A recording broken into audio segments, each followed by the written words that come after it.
एक रामू नाम का शिकारी था। वो जंगल में चला जा रहा था और अपने आप से कह रहा था, अरे आज तो जंगल में कोई शिकार ही नहीं मिल रहा। क्या करूं? अगर खाली हाथ जाऊंगा तो मेरी पत्नी बहुत चिल्लाएगी, क्योंकि कल भी मैं खाली हाथ गया था। रामू को कुछ भी समझ नहीं आ रहा था कि वह क्या करे। तभी उसे एक बंदर दिखाई दिया। बंदर को देखकर रामू ने कहा, अरे ये तो एक बंदर है, चलो मैं इसी का शिकार कर लेता हूँ। यह कहकर जैसे ही रामू ने तीर चलाया, बंदर भाग गया। अरे नहीं, ये क्या हुआ? बंदर तो चला गया। अब मैं क्या करूं? चलो दूसरा शिकार देखते हैं। इसके बाद रामू जंगल के और अंदर आ गया और शिकार देखने लगा। तभी उसे एक हिरन दिखाई दिया। अरे ये तो हिरण है, इसके तो काफी अच्छे दाम मिल जाएंगे, इसे ही मारता हूँ। यह कहकर रामू ने तीर चलाया और हिरन मर गया, जिससे रामू काफी खुश हुआ। चलो आज तो काफी अच्छा हाथ लगा है, आज मेरी पत्नी खुश हो जाएगी। इसके बाद रामू हिरन को लेकर बाजार में आया। शाम होने की वजह से ग्राहक काफी कम आ रहे थे। तभी वहां गांव का सुरेश आया और बोला, अरे रामू भैया, आज तो बड़े देर से आए हो। क्या बताऊं, शिकार ही नहीं मिला था। बड़ी मुश्किल से ये हिरण मिला है। हिरण हिरण तो बहुत ही अच्छा है। अगर आज बिक गया तो सही है, वरना कल तक तो ये खराब हो जाएगा। क्या तुम ठीक कह रहे हो? पर कोई ग्राहक तो आ ही नहीं रहा है। बड़ी मुसीबत है मेरे लिए। अरे रामू भाई, कोई काम धंधा देख लो। कब तक इस तरह इन मासूम जानवरों को मारते रहोगे? अरे मेरा तो यही काम है, तुम्हें पता नहीं है? मेरे पापा दादा भी यही किया करते थे। अच्छी बात है। अच्छा तो मैं चलता हूँ। वहीं काफी देर बैठे रहने पर एक ग्राहक आया और हिरन को लेकर चला गया, जिस पर रामू काफी खुश हुआ और बोला, चलो शुक्र है, आज तो काफी अच्छी बिक्री हो गई। अब घर जाता हूँ। इसके बाद वह घर आया, जहाँ पर गीता ने कहा, आ गए आप?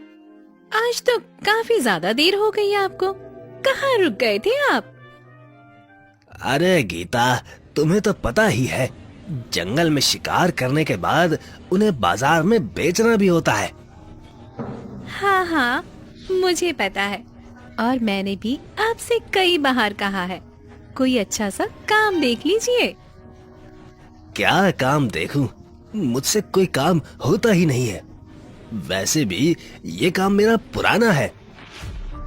यह बात तो सही है आपकी, पर मुझे अच्छा नहीं लगता आप इस तरह मासूम जानवरों और पक्षियों को मारते रहते हो। अच्छा तो मुझे भी नहीं लगता, पर करना पड़ता है। अगर पेट भरना है तो कुछ ना कुछ तो करना ही पड़ेगा। अच्छा ये लो पैसे। यह कहकर रामू ने गीता को पैसे दिए। अगली सुबह रामू फिर से शिकार करने के लिए चला गया, पर आज उसे फिर से कोई शिकार नहीं मिल रहा था, जिस पर रामू ने कहा, अरे आज भी मुझे कोई शिकार नहीं मिल रहा। क्या करूं? कल भी मेरे साथ ऐसा ही हुआ था। तभी उसे किसी के चिल्लाने की आवाज सुनाई दी। आवाज को सुनकर रामू काफी ज्यादा हैरान हो गया। अरे ये आवाज किसकी आ रही है? ऐसा लग रहा है जैसे कोई मदद के लिए बुला रहा हो। यही सोचकर रामू उसी तरफ चला गया, तो उसने देखा एक तोता पिंजरे में कैद था। उस तोते को देखकर रामू काफी खुश हुआ। अरे ये तो तोता है, लगता है यही बुला रहा था। आज तो मुझे काफी अच्छा शिकार मिल गया। इसे बेचकर मुझे बहुत पैसे मिलेंगे। यही सोचकर उसने तोते से कहा, तुम यहाँ पर क्यों चिल्ला रहे हो? मेरा मालिक मुझे यहाँ पर छोड़कर चला गया है। क्या? तुम्हारा मालिक? कौन है तुम्हारा मालिक? वो मेरा असली मालिक नहीं है। उसने मुझे पकड़ा था, पर अब वो मुझे छोड़कर चला गया है। चलो कोई नहीं, तुम मेरे साथ चलो। इसके बाद रामू उस तोते को घर ले आया। घर लाने के बाद जब उसकी पत्नी ने देखा तो उसने कहा, हाँ, अजी आप ये तोता क्यों ले आए हैं? क्योंकि इसे मैं बाजार में बेचकर अच्छे पैसे कमाऊंगा। ये तोता बोल लेता है। क्या? ये तोता बोल लेता है? ये तो बहुत ही अच्छी बात है। इसके बाद रामू बाजार गया, पर किसी ने भी तोता नहीं खरीदा, जिससे रामू थोड़ा सा परेशान हुआ। अरे बड़ी हैरानी वाली बात है, तुम्हें कोई खरीद क्यों नहीं रहा? मुझे नहीं पता क्यों नहीं खरीद रहा। रामू शाम तक बैठा रहा, पर किसी ने भी तोता नहीं खरीदा, जिससे रामू काफी दुखी हुआ और फिर घर लौट आया। जब उसकी पत्नी गीता ने ये देखा तो उसने कहा, अजी आप लौट क्यों आए? किसी ने तोता खरीदा ही नहीं, इसलिए मैं लौट आया। क्या? किसी ने भी तोता नहीं खरीदा? पर ये तोता तो देखने में बहुत ही अच्छा लगता है जी। हाँ, पर अब क्या कर सकते हैं? ऐसा करता हूँ, इसे मैं छोड़ देता हूँ। यहाँ कहकर रामू ने तोते को पिंजरे से आजाद कर दिया, पर तोता उसी घर में रहा। यह देखकर रामू ने कहा, अरे तुम उड़ क्यों नहीं रहे हो? लगता है तुम लोग काफी ज्यादा परेशान हो। अगर तुम लोग मेरी मदद करो तो मैं तुम्हें सोना चांदी दूंगा। क्या? सोना चांदी? पर हम तुम्हारी मदद कैसे कर सकते हैं? इस पर तोते ने कहा, इसके लिए तुम्हें एक राजकुमारी के पास जाना पड़ेगा। वही तुम्हें बहुत सारा सोना चांदी देगी। क्या? राजकुमारी? पर हम तो किसी राजकुमारी को जानते ही नहीं है। मुझे पता है तुम किसी राजकुमारी को नहीं जानते हो, इसीलिए तुम्हें एक कहानी सुनाता हूँ। अब तुम ठीक हो गए हो, तो तुम्हें अब यहाँ से चले जाना चाहिए। नहीं नहीं, आपने मुझे ठीक किया है, तो अब मैं आपके पास ही रहूंगा। तुम मेरे पास मत रहो, क्योंकि अगर तुम मेरे पास रहोगे तो भी कोई फायदा नहीं होगा। मैं कुछ समझा नहीं साधु महाराज, आप ऐसा क्यों कह रहे हैं? क्योंकि मुझे एक श्राप मिला है, जिस वजह से मैं कुछ ही दिनों में कुत्ता बन जाऊंगा। क्या? आप कुत्ता बन जाओगे? पर आपको श्राप मिला क्यों? आखिर आपने ऐसा क्या पाप कर दिया? आप तो साधु हैं। हाँ, सही कह रहे हो तुम। मैं साधु हूँ, पर साधुओं से भी कभी कभार गलती हो जाती है।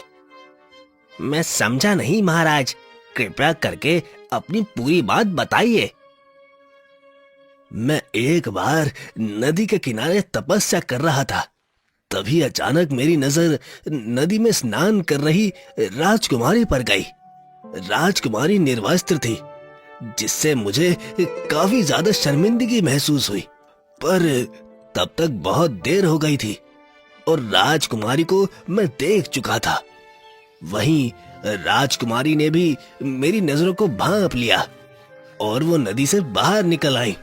नदी से बाहर आने के बाद राजकुमारी ने मुझसे कहा, आपको शर्म नहीं आती है साधु महाराज? एक राजकुमारी को स्नान करते हुए देखते हैं, जबकि आप तो साधु हैं। मुझे पता है राजकुमारी, मुझे क्षमा कर दीजिए। पर मैंने जानबूझकर ऐसा नहीं किया है। आपने जानबूझकर ऐसा नहीं किया? यह क्या कह रहे हैं आप? आप मुझे स्नान करते हुए देख रहे थे और अब आप कह रहे हैं कि आपने ये जानबूझकर नहीं किया? मैं तपस्या कर रहा था, पर अचानक ही मेरा ध्यान भंग हो गया और मेरी निगाह आपके ऊपर चली गई। मैंने ये सब जानबूझकर नहीं किया है। मुझे क्रोध मत दिलाइए साधु महाराज, क्योंकि आप साधु हैं और झूठ बोलना आपको कदापि शोभा नहीं देता। नहीं नहीं, मैं झूठ नहीं बोल रहा हूँ राजकुमारी, मैं सच कह रहा हूँ। आप ऐसे सच नहीं बताएंगे। ठीक है, मैं आपको एक श्राप देती हूँ। आप कुछ ही दिनों में एक कुत्ते में बदल जाएंगे। यह सुनकर साधु बुरी तरह से दुखी हुआ और बोला, मैं सच कह रहा हूँ राजकुमारी, मैंने जानबूझकर ऐसा नहीं किया है, सब अनजाने में हुआ है। मुझे माफ कर दीजिए, अपना श्राप वापस ले लीजिए राजकुमारी, मुझे माफ कर दीजिए। यह सुनकर राजकुमारी को अपनी गलती का एहसास हुआ कि उन्होंने क्रोध में आकर साधु को गलत श्राप दे दिया है, पर अब वह अपने श्राप को वापस नहीं ले सकती थी।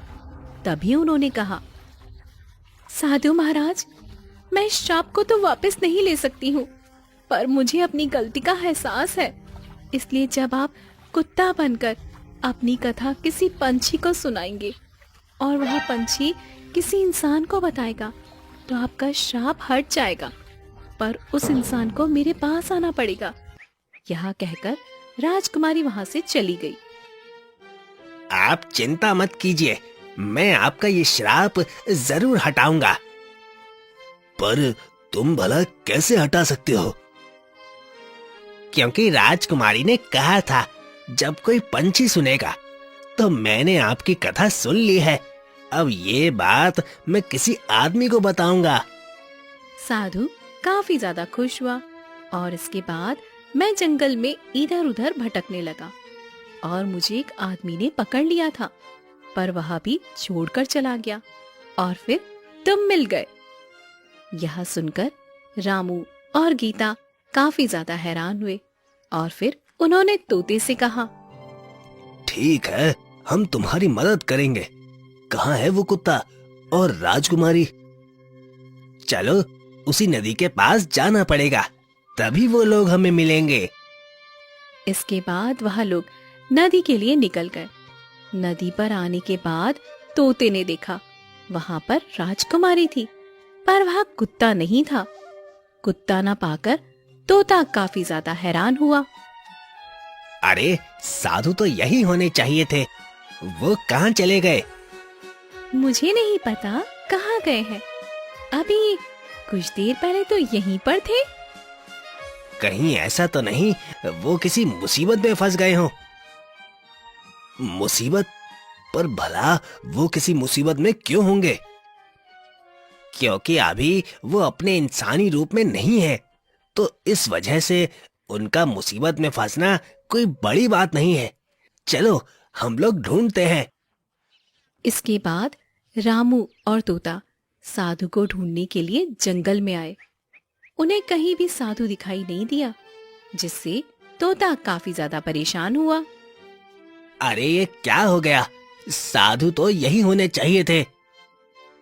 तुमने कहा वो कुत्ता बन गए हैं, तो कहीं किसी जानवर ने उन्हें खा तो नहीं लिया? क्योंकि जंगल में तो बहुत सारे जंगली जानवर हैं। हे भगवान, उनकी रक्षा करना। तभी उन्हें किसी कुत्ते के भौंकने की आवाज सुनाई दी और जब वह उस तरफ गए तो वहां पर जाल में एक कुत्ता फंसा हुआ था।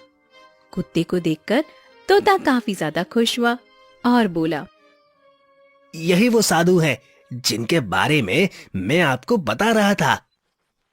ठीक है, मैं अभी इन्हें जाल से निकालता हूँ। यहाँ कहकर रामू ने साधु को जाल से निकाला। जाल से निकालने के बाद कुत्ता काफी ज्यादा खुश हुआ और इसके बाद तोता ने कहा, चलो हम तुम्हें श्राप से आजाद कराने आए हैं। इसके बाद वह सभी नदी पर आ गए। नदी पर आने के बाद राजकुमारी ने कहा, आप लोग आ गए, ठीक है, अब मैं साधु को शाप से मुक्त करती हूँ। इसके बाद राजकुमारी ने नदी से जल लिया और फिर कुत्ते के ऊपर छिड़क दिया, जिससे कुत्ता साधु में बदल गया। यह देखकर सभी काफी ज्यादा खुश हुए। साधु भी काफी ज्यादा खुश हुआ और बोला, आपका बहुत बहुत धन्यवाद जो आपने मुझे श्राप से मुक्त कर दिया। अगर धन्यवाद कहना है तो इस तोते का कहिए, जिसने आपकी इतनी मदद की है। ये तो आपने ठीक कहा राजकुमारी, तुम्हारा बहुत बहुत धन्यवाद तोता। इसमें धन्यवाद की क्या बात है? आपने तो मेरी जान बचाई थी, मेरा तो ये फर्ज था। इसके बाद राजकुमारी ने रामू और गीता को बहुत सारा धन दिया और उनसे कहा, आप लोगों ने बहुत ही अच्छा काम किया है, इसलिए यह इनाम रख लीजिए। यह देखकर रामू और गीता काफी ज्यादा खुश हुए और इसके बाद वह लोग घर चले आए। वहीं अब तोता साधु के साथ आराम से रहता था। हमारे प्यारे दोस्तों, हमें एक बहुत बड़ा रहस्य पता चला है। हमारे वीडियो 100 लोग देखते हैं, लेकिन सब्सक्राइब सिर्फ 7 नहीं किया है, यानी कि 93 लोग चुपके हमारे वीडियो देख रहे हैं। खैर कोई बात नहीं, हम पकड़ेंगे नहीं, बस इतना कह रहे हैं कि सब्सक्राइब का बटन दबा दो, वरना अगली बार जब आप वीडियो देखने आओगे तो भी फ्री ही रहेगा, लेकिन हमारा थोड़ा दिल दुखेगा। तो अभी लाल बटन दबाओ और हमारे परिवार का हिस्सा बन जाओ।